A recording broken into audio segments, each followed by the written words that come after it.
Am I the a-hole for refusing to pay for my girlfriend's grad school after she mocked my career? I, 31 male, own a small but successful carpentry business. I didn't go to college, but I make good money, and I'm proud of what I've built. My girlfriend, 27 female, is finishing her degree and was recently accepted into graduate school. I've always supported her goals and encouraged her to follow her dreams, even when it meant we had less time together. Last week, we were talking about her tuition costs. I told her I could help if she needed it, because I love her and I can afford it. She laughed and said, "You sure? That's a lot of wood to sell." I laughed it off at first, trying not to make it awkward, but she didn't stop there. She added, "I just can't imagine working with your hands all day." That stung more than I expected. My hands are how I earn my living. They've built the furniture in our apartment and helped put food on the table. I told her what she said was disrespectful, but she brushed it off, saying I was being too sensitive. I didn't want to fight, so I let it go for the moment. A few days later, she brought up her tuition again and asked if I'd still be willing to contribute. I told her no. I wasn't angry, but I couldn't bring myself to spend my hard-earned money to support someone who looked down on the way I earn it. She got upset and called me small-minded for holding a grudge. I reminded her that respect works both ways, but she didn't seem to care. Now she's telling our friends that I don't support women's education. A few of them have sent me messages saying I'm being unfair, but they don't know the full story.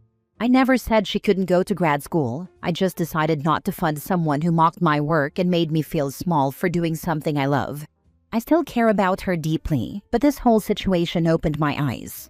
I work hard, I'm proud of what I do, and I don't think it's wrong to expect the same level of respect I give. She can go to school if she wants, but maybe it's time she learns what real value means. Now for the top comments. Not the a-hole. She will use you to fund grad school and then find the husband in grad school. She called me small-minded for holding a grudge. No, she's the small-minded one for believing that graduate education is the only career path that is important and prestigious. I say this as someone with a Juris Doctorate. When was the last time this snob tried to hire a skilled tradesperson? They are more valuable than a dozen lawyers when you need one. That work takes skills that I could never have with all the education I have. I'd suggest OP look at how she treats other people. How does she interact with service staff? Is she rude? Does she tip badly? That, along with her attitude towards skilled trades, will tell you who she is as a person, and OP should listen and act accordingly. Don't stay with someone who treats people badly when she views them as below her simply based on education. That is a bad person, not the a-hole. How a person treats waitstaff and laborers tells you all you need to know about that person. Not the a-hole. She likes your money, but she doesn't respect the way you earn it. As a boyfriend, you are not required to support her education. You are not her husband, nor are you her dad. I would not recommend you help her with her tuition at all. She can work part-time and take out loans. If you get married at some point after she graduates, you can help her pay off her loans then if you want. She likes your money, but she doesn't respect the way you earn it, is spot on. This is the course of action I would take. Do not help her with tuition. That is basically a gift that she can take and just walk away whenever she wants. Not the a-hole. You know you're just temporary, right? She's not gonna settle for you. When she gets a job that matches her education, she's gonna left with someone with her level. This comment is brutally honest and the most plausible conclusion. She doesn't recognize your talent and probably never will. She's not on your side. Next story. Am I the a-hole for saying I will divorce my husband, even if it puts his citizenship at risk? My husband came to this country on a student visa and worked for years on an H-1B visa before we were married. He's from India.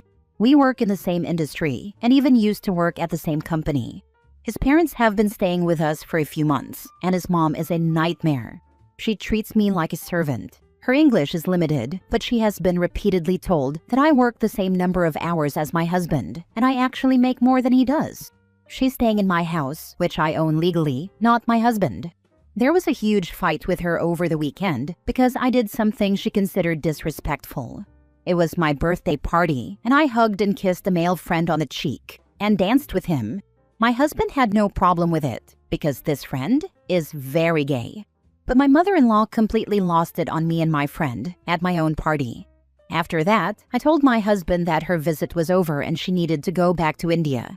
She was supposed to stay until November because she wanted to experience an American Thanksgiving, but I said no, she needed to leave. My husband and I got into a huge argument about his culture, and I told him that I would divorce him if he couldn't stand up for me. In the heat of the argument, I even said I felt like he used me for citizenship, and that I would say that in court if it came to that. He got really quiet after that, but he must have told his parents because they're leaving next week. Since then, he's been very moody and is sleeping in the guest room on his sleeping bag. He refuses to talk to me after what I said. I refused to apologize because it was his mother who caused the scene at my birthday party, not me. He tried to get in my face about the disrespect comment, and I fired back. I know what I said was mean, but it's true.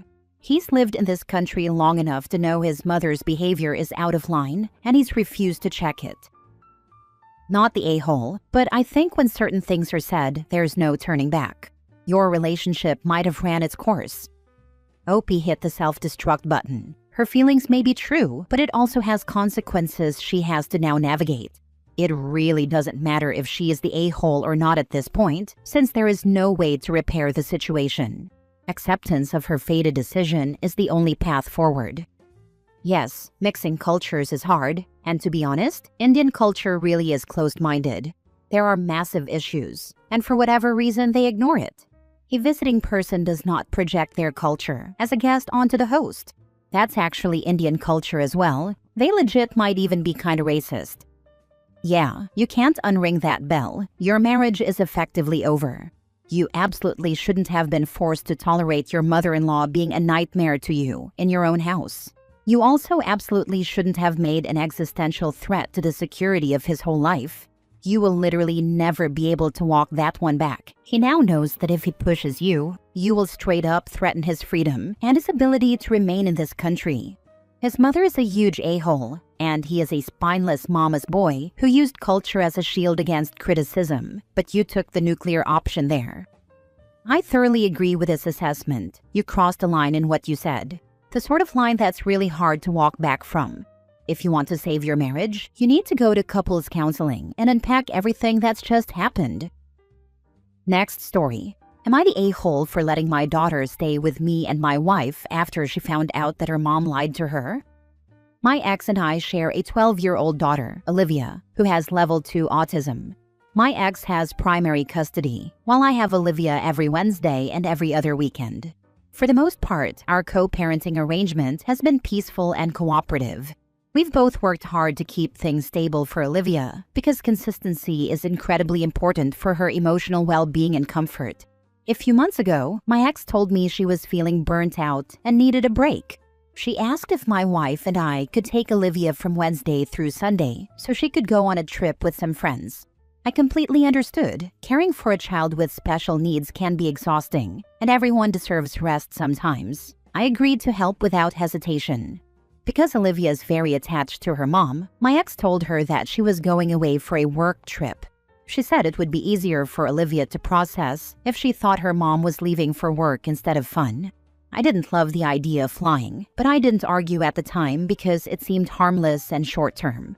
Last week, everything fell apart. One of my ex's friends came over to their house, and while chatting, she accidentally mentioned something about their vacation. Olivia immediately picked up on it and realized that her mom's work trip was actually a holiday with friends. She completely melted down. She locked herself in her room, refused to eat dinner, and cried for hours. My ex tried to explain, but Olivia kept saying that her mom had lied to her, and her mom never lies. For Olivia, truth and routine are sacred. That trust being broken shook her deeply. Later that night, Olivia called me in tears, asking if she could come stay with me. I picked her up right away. Since then, she's been staying with us and hasn't wanted to go back. She cries often, saying she misses her mom but doesn't know if she can trust her anymore. It's heartbreaking to watch. Her aide at school called my ex recently because Olivia has been struggling emotionally and finding it hard to focus. Now my ex is demanding that I return Olivia immediately so they can get back to her normal routines and work through things with her therapist. But I told her Olivia will go back when she's ready. Forcing her before that could make things worse. My ex is furious. She's threatening to call the police or take me to court for custodial interference. My current wife thinks we should just send Olivia back to avoid conflict, but I can't bring myself to do that. Olivia's scared and fragile right now. She needs safety, not pressure. So here I am, torn between doing what's legally expected and what feels right as a father. Am I really the a-hole for letting my daughter stay until she feels ready to face her mom again? You're the a-hole. I'm autistic and so is my kid. Both of us would find this kind of lie upsetting, but it needs to be dealt with, and you refusing to send her home is making it worse. You went along with the lie as well. You have always had a good co-parenting relationship up until this point, so don't mess it up now. Have your ex over to your home and present a united front. Mom shouldn't have lied about why she was going away, and I shouldn't have gone along with it. We're sorry. Sometimes grown-ups screw up. We need to get back to our normal routine now, so you're going home with Mom. This is what sticks it to me. The dad and stepmom must have also lied. Even if it was a lie of omission, in order for the daughter to really believe that Mom was on a business trip. How can you not know? Sounds like you aren't a very involved parent. No wonder your ex is burnt out. Do better. You and your ex need to be on the same team here, and you need to step up. She does therapy on Tuesdays and Fridays. That's when her mom has her. Yeah, it seems like her mom has her most of the time. Have you not considered adjusting the custody arrangement to 50-50? We tried that, but she wasn't able to handle being away from her mom for a week at a time. Then weekends, but she was sad that she couldn't see her mom on weekends. This just ended up being what works best for her. Last story. Am I the a-hole for refusing to support my wife after she took our kids to see her abusive parents before they die? My wife was verbally and physically abused by her parents as a child. It took many years of therapy to get her to a better place, and I was there with her for a big part of it after we met when we were 19. She opened up to me several times about what she went through at home.